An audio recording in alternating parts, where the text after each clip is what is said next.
Chapter 19. Adam woke with a jerk like he tripped over something in the dark and had to jump and catch himself. Only when he jumped, there was a sharp pain in his leg. His eyes opened. He was on his bed in the cabin, but his bed wasn't in the loft where it belonged. He was by the fireplace. It was dark, except for the fire, which threw its yellow light, scattering shadows all around the ceiling. For a second, he thought everything had been a dream. All the horrible things that had happened had just been a bad nightmare. But when he tried to sit up in his bed, he felt the pain in his leg. The soreness from the knife cuts on his chest and shoulders slapped him back on the straw mattress like a giant, holding him down. "Mother," he called, "Mother." "Yes, dear," her soothing voice answered. "I'm right here." The soft yellow glow of a lantern filled the room with light. Adam rolled his head to the side. Mother set the lantern on the table and came to kneel by his bed. Her hands were cool and soft on his forehead. "You're all right, son," she soothed him. "Everything is fine. You need to rest now. Sleep if you can." He tried to raise his head. "But what? Lori, Sam, are they all right? Where?" Mother let her hand trail down over his face. The soft, gentle fingers touched his eyelids, and he let his eyes fall shut. "They're fine," she whispered. "Lori's asleep on some blankets by the fire. Sam's in bed asleep. You rest now." "Is he all right?" Adam tried to raise his head. "Is he hurt bad?" "No." The bullet never hit him. The packages and things in his arm stopped it. It knocked him out for a moment, and I think he might have bruised a rib or two, but he's fine. Everyone's just fine.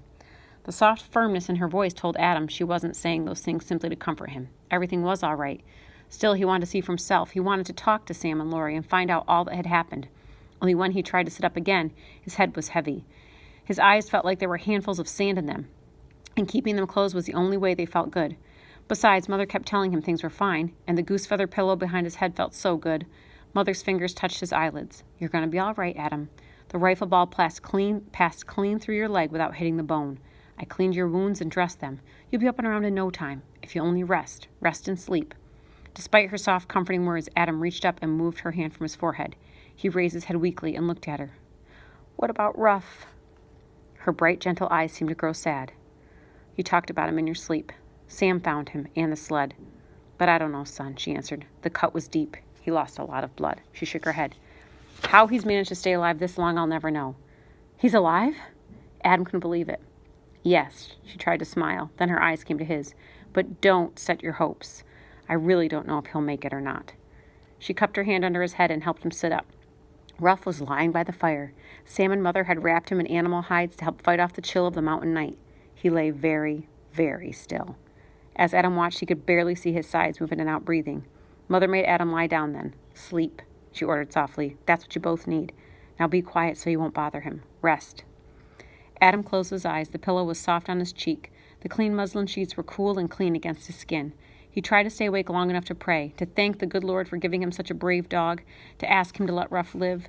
But sometime right in the middle of his praying, sleep caught him. It swept him off to rest before he could even say amen. Adam never knew he could do so much sleeping. For the next 2 weeks, he seemed like all he did. Sleep and eat. Once a day, Mother would change the bandages on his leg and on the knife cuts.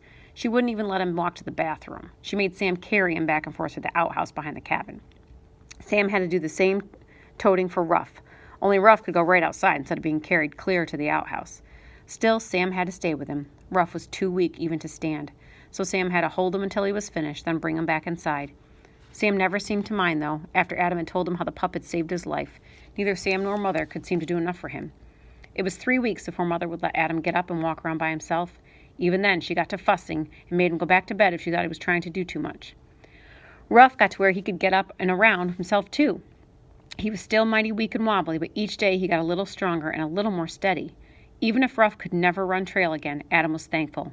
After 3 more weeks, Ruff still had trouble making the steps in the front of the cabin. He ventured no farther than a few feet from the door before he would turn and hobble back. Then he'd weakly curl up in front of the fireplace as though he'd used up all his strength. Maybe he'd never be like he was.